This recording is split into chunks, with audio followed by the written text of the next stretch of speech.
Hey, what's going on, man? Mike Campbell here with my boy, Andrew Wilkerson. Not guilty, boy. Yeah, one half of the Not Guilty Boys here, you know what I'm saying, signing off, standing on everything, moving around the courthouse. Yeah, And life too. how you feeling, my boy? Man, I feel good, bro. I feel real good. Glad to get this thing kicked off and going. We've been talking a whole lot of shit for a long time. You know what I'm saying? But now, Yeah, here we are.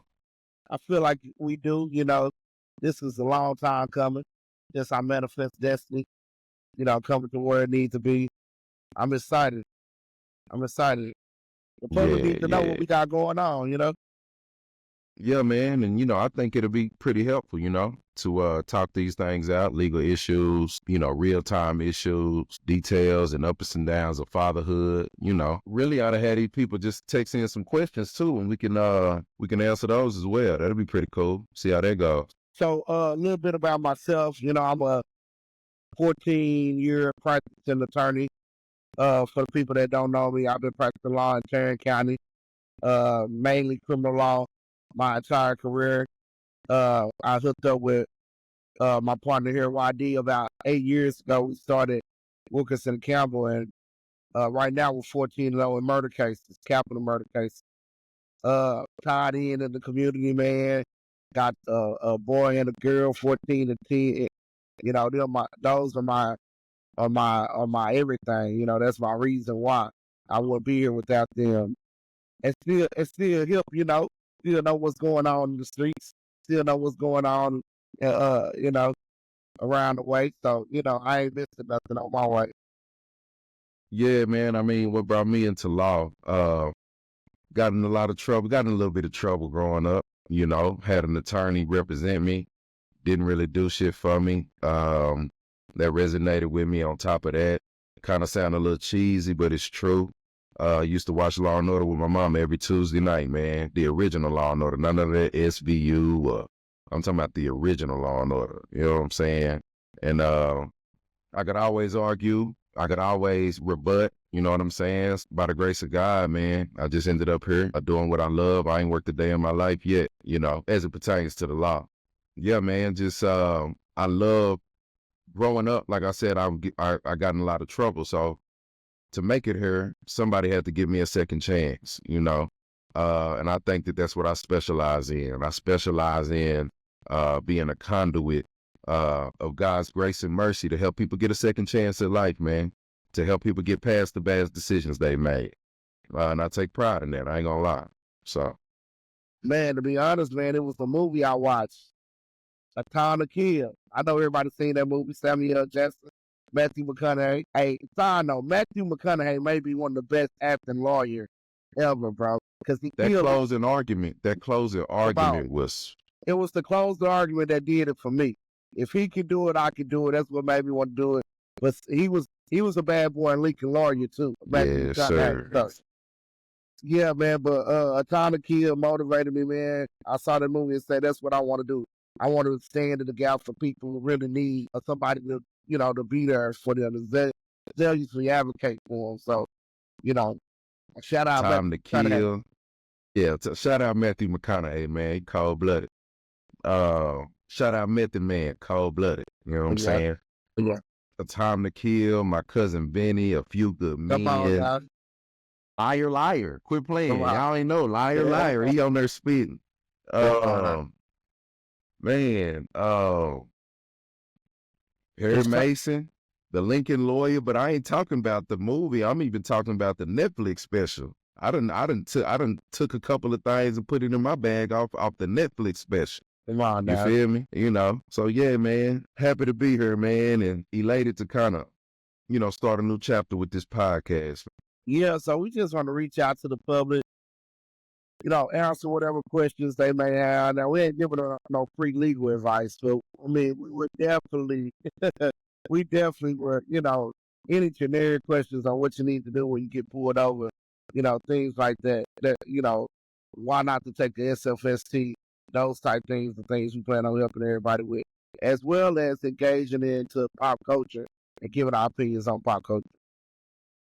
And my boy say no free legal advice. He just creating a boundary. You know what I'm saying? That's what you got to do in life. Keep people in line. But we gonna drop some nuggets on y'all, man. Some jewels. You know, some generous general advice. You know what I'm saying? Maybe nothing too case specific.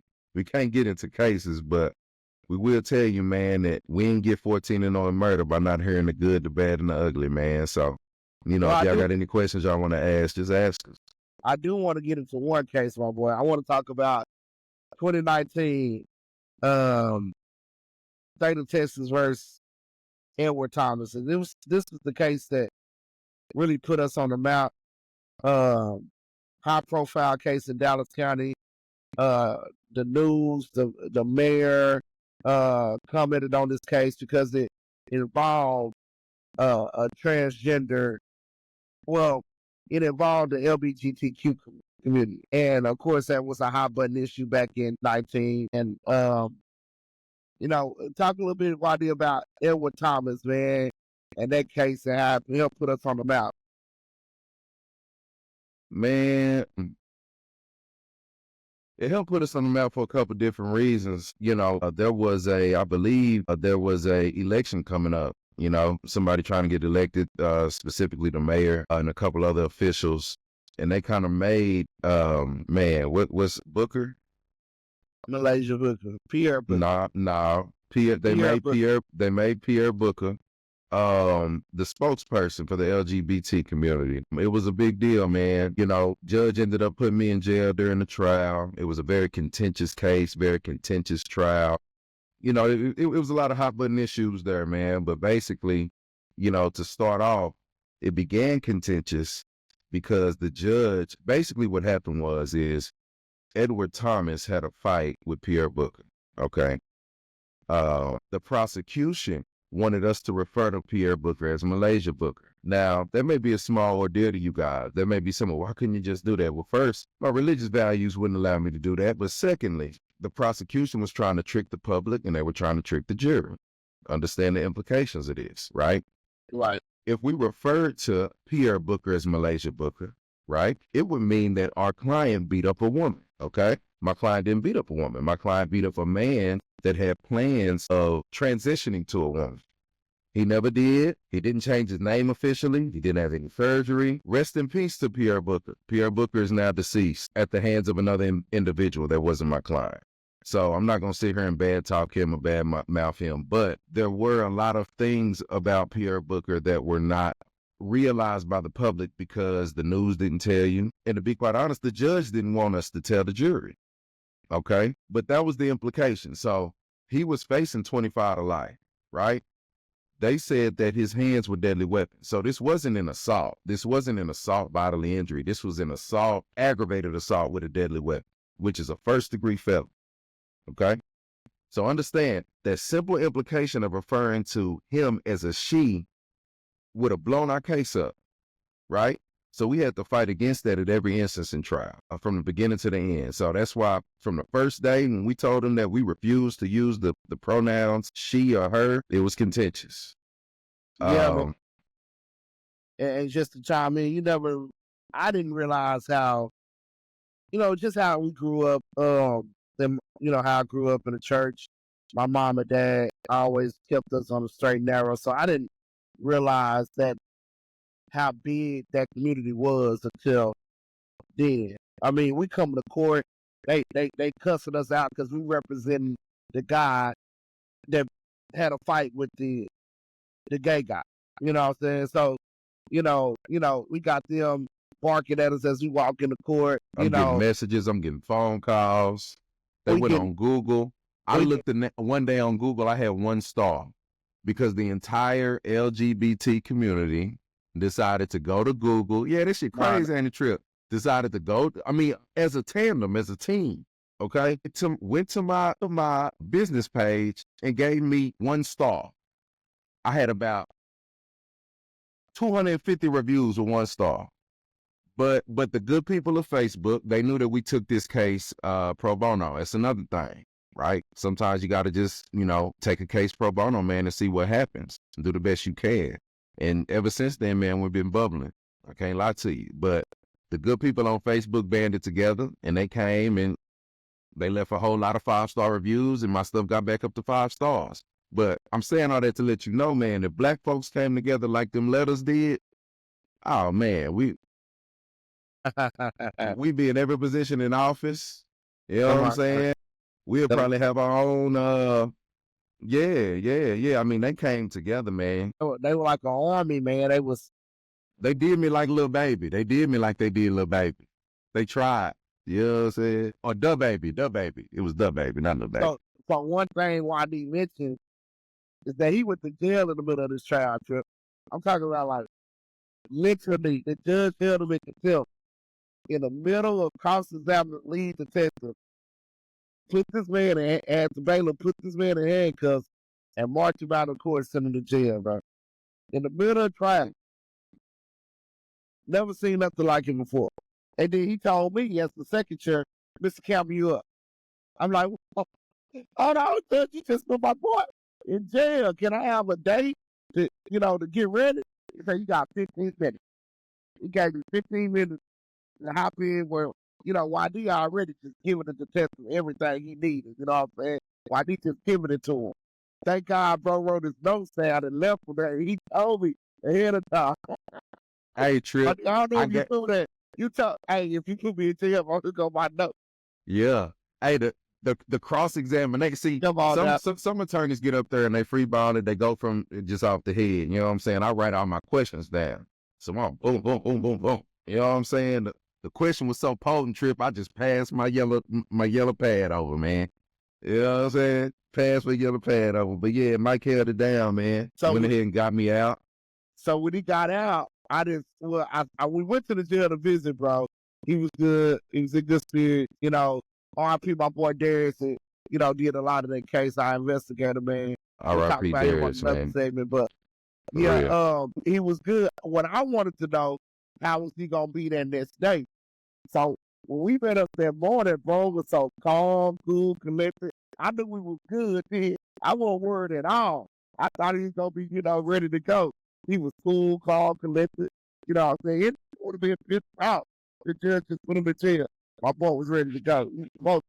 I knew it was the W then. I knew it was the W. So, man, everybody ain't built that way, man. That's how they, historically, for generations, that's how they shut black people up, man, put them in jail, man. But everybody ain't going for that. You know what I'm saying? Everybody ain't going for that. Yeah, so that case really helped catapult us to the main public in DFW. You know what I'm saying? Ever since then, we've been getting a lot of different cases. We won a lot of different cases based on that being the genesis and for that. So, that case really helped put us on. Man, y'all go Google it. All you got to do is Google PR Malaysia Booker. You see everything we talking about. Yeah. Legendary case, man. Legendary. Yeah, man, we really need to start documenting all this shit, man. This is another reason why we got the podcast. We want to be able to log on and let y'all know what's going on in real time. Because half of this stuff y'all won't believe, man. Y'all will not believe. Man, I mean, 5 years later, 14-0 in murder, excuse me. 14-0. And you can look at us, you can hear the way we talk, the way we're not your average attorney, okay? We're not your average attorney. And I think part of the reason we are successful is because we have not folded or conformed or, buckled down to the way they want to be. The jury tell us all the time, it's y'all passion, it's the way y'all carry yourselves, the way y'all have confidence in y'all clients, in y'all case. That's why we believe in y'all. That's why we found y'all client not guilty. So, some of these judges, prosecutors who don't understand young black attorneys, let's just keep it real, young black attorneys who come from different backgrounds, who probably listen to different music, you know what I'm saying? They may not understand us and, stereotypically think, because we raised our voice in court, now we're mad, we're being aggressive.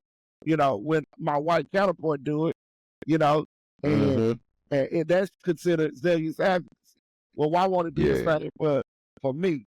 So, we have to, it's 2025, but we still have to be conscious of everything when we walk in the courtroom, knowing who we are and what we're going up against. Yeah, man, and it's a cultural disconnect, man. And let me tell you what I mean. Some of these people ain't never been exposed to the situations that occur in the criminal justice system. For instance, right? I'm a 1L in law school. My partner's dad was a criminal defense attorney in Harris County. So I'm shadowing this guy, Mr. Phillip. All right. Appreciate you, man. If you ever see this, I learned a lot from you. But an example of that is he had this case, right, where this granny, old woman, maybe 75, 82, whatever, she ends up cashing a check that she received in the mail, right? Now, the check she received in the mail was from the McDonald's French Fry Fund, okay?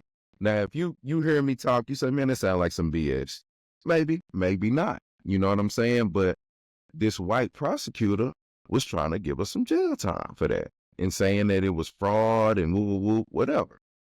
Well, he just couldn't understand why this old woman took this check to the bank and tried to cash it.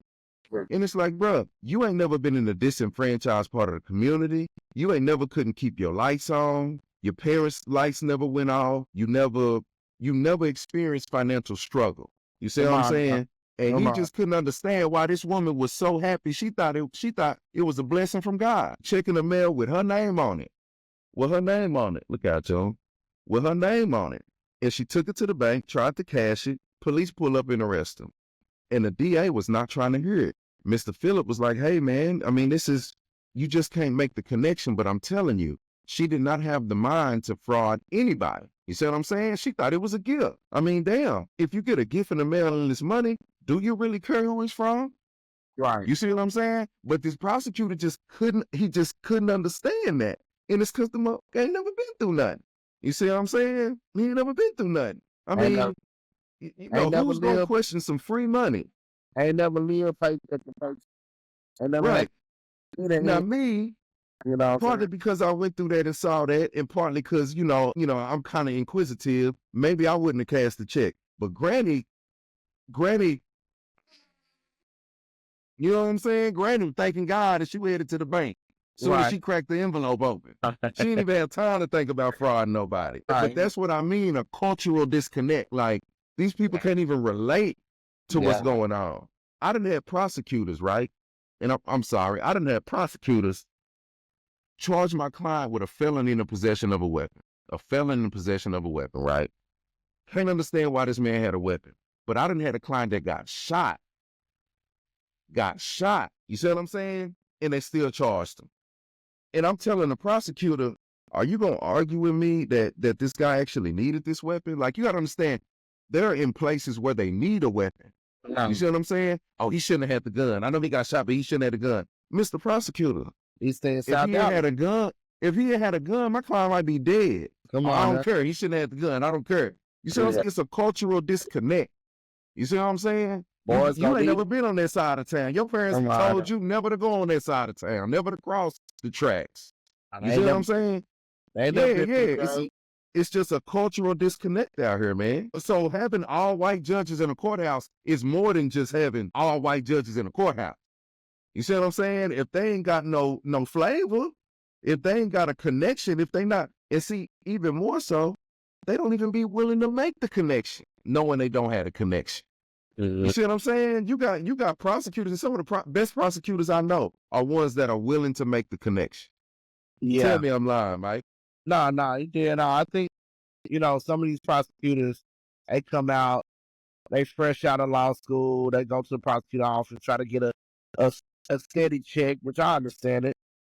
But, if you go straight from prosecutor office to judge, and you never experienced this side of representing the public, you never experienced this side of dealing directly with the public, you're not going to have that sensitivity that what the public needs, man, and that connection, like my brother said, like, you're not going to be connected to what's going on in the public. I mean, I honestly think in the prosecutor's office, you got to be one of the being serene. I've seen it. I mean, I always say, who gonna prosecute the prosecutor? Right. If you the ones, if they are the ones who have the power to prosecute anybody in a county, nobody can come and really prosecute them. So I think it's all kinds of stuff going on in prosecution office. So you got to be a certain type of person to work in there. If you're not willing to be a certain type of person, you might not even last in that office. So.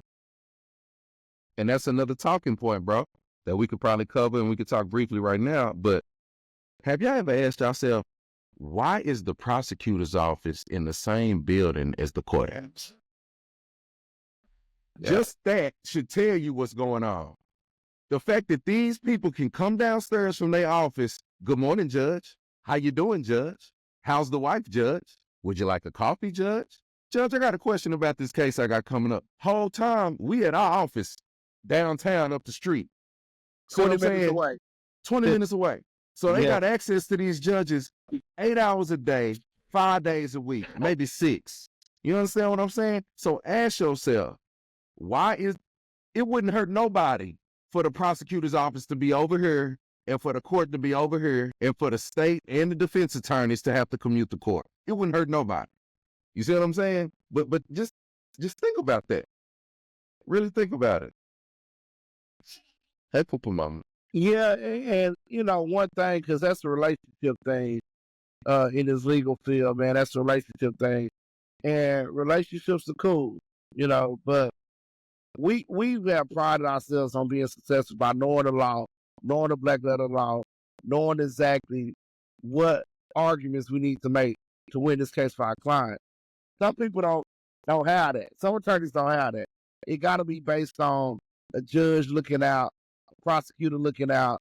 Me taking the prosecutor to lunch, me taking contributing to the judge's campaign. And I know it's all part of the game, but if this is a true, fair justice system, none of that should even matter when it comes to what goes on in a person's case, and if the judge is going to be fair or not, if the prosecutor is going to do the right thing or not. None of that should even matter. If I took you to lunch 2 weeks ago, or if I contributed to your campaign, none of that should matter.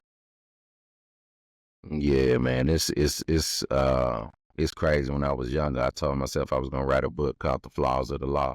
And that's something that I would talk about if I did. That probably won't come to retirement. I ain't gonna lie, man. I'm having too much fun. But, I definitely think that is a flaw of the law. Having the prosecutor's office and the judge's chambers and courtrooms in the same building. It's just, it just speaks of unfairness. It speaks of partiality when a judge is supposed to be fair and impartial. And what impartial means is a referee. I ain't taking neither side. So to add to that conversation, what you think a judge that was a prosecutor for 20 years and then became a judge, whose side you think he take? Right. You see what I'm saying? Like, all this stuff goes on every day, every election, every case, and nobody really thinks about that, but really think about the implications of that. You spent 20 years, you spent 5 to 15 to 20 years prosecuting people, telling the judge to put them in jail, telling the jury to put them in jail. And now you a judge and you for the people. Get out of here. You know what I'm saying? Get out of here. Switching it up a little bit, man. Switching it up. That boy LeBron had a badass dunk yesterday, boy. To be 40 years old, and still putting up them type of numbers, that type of athleticism. I mean, is he not the king? You know what I'm saying? Now, the comparison is always between MJ and LeBron, right? But MJ wasn't doing these things at 40 years old, man. At 40 years old, MJ was wearing them ugly-ass Team J's with them ugly-ass Washington Wizard colors on it, fam. I'm telling you. He was like 13-7. Come on, man. 13.7 assists or something, or 7 rebounds. Come on, fam. Like, it ain't even no. Just give it up, bro. Just give it up, bro. And what I like the most about what LeBron doing, man, he bringing his sons along with him on the ride, man. They get a front row seat to his greatness, and just let your sons be a part of that, man. That every father wants to be that prime example, that key figure for their son. And he's just LeBron ain't really had that much controversy in his career. That's hard to do when you're a billionaire in the NBA, travel city to city. Being with his wife since high school.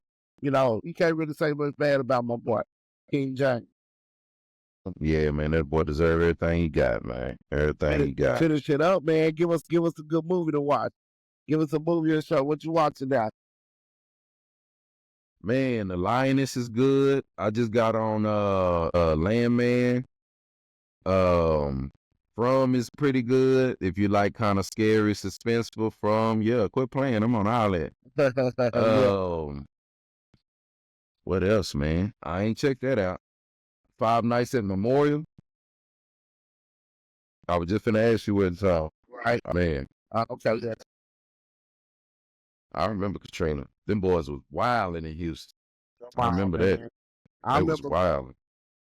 I remember we going to the Labor Day Classic, man. We pulled it up to the line. They dropping them off at the Alamo Dome. It was crazy, man.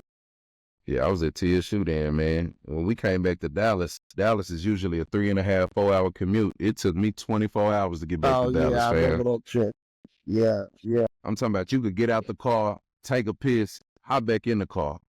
Yeah. You know what I'm saying? And be good. It was crazy, man. It was crazy business, man. But hopefully, man, we can keep building on this, man. We making some real estate moves right now. Hopefully we can get enough experience and acumen to be able to talk to the people about that.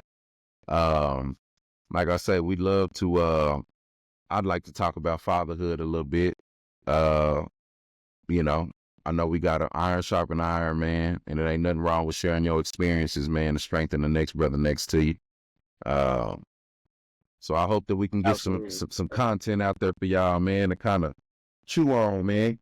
Absolutely. We're going to definitely keep this going and try to perfect it, make it better each time around, find a way to get to the point where we can do live sessions and have people that can chime in and ask questions. Anything they want to ask the law or, our opinion on whatever's going on, current event. Speaking of one more thing before we get out of here, current event. What do you think about Lil Baby taking an approach that he ain't fucking with Ghana because he feel like he a rat? I don't think he ratted. I mean, his attorney came out and said, they didn't use anything he did in the prosecution of Young Thugs or anyone. So I don't think that ain't right, bro. I think the streets got snitching a little bit through. You know what I'm saying? Because when it comes out to it, some niggas gonna do what they gotta do to get up out of it. It ain't mean I gotta tell on you niggas, but I'm gonna do what I gotta do to get up out of it. Look, man, if y'all know anything about me and Mike, we the furthest thing from the law. I've never been a prosecutor. Mike's never been a prosecutor. We don't advise our clients to snitch. You understand? Absolutely. I think that I don't think it's a man's move what he doing. You see what I'm saying? I think a man's move is you standing by what's right and standing upright and righteous and knowing what you know. And let me tell you, whenever there's a co-defendant in the cases, we speak to our clients about the co-defendant. It ain't been one case we got that involves a co-defendant where our client ain't aware what the co-defendant has said. So what the point I'm making is Thug know, and if Lil Baby don't know, Thug know right that Gunna ain't snitch on him. He know that. You see what I'm saying? Like he knows that. Like it ain't even something he's still worrying or thinking about. Like he knows that because his attorney was obligated to tell him everything that was said in that case. Right. So he knows. You see what I'm saying? Right. So what I think is more about the image now. Like I don't want to be seen with this nigga. And I think that's kind of, and I'm a Thug fan. You see what I'm saying? I'm way more of a Thug fan than I am a Lil Baby fan. Right. You know what I'm saying? So I'm telling you, like, and I still here for Thug, but I don't think it's a man's move to kind of be trying to woo the public with your decision making. You know what I'm saying? If you know that man stood upright and he ain't do nothing to hurt your image or your case, then what's the problem? You see what I'm saying? It's contradictory to what he told the judge when he took his plea. He said he wanted to still make music with Gunna. So, and I took that to say, if he still want to make music, well, whatever contract or obligations, whatever, I mean, if you was gonna take that position, you get to that position, he have to bring that up.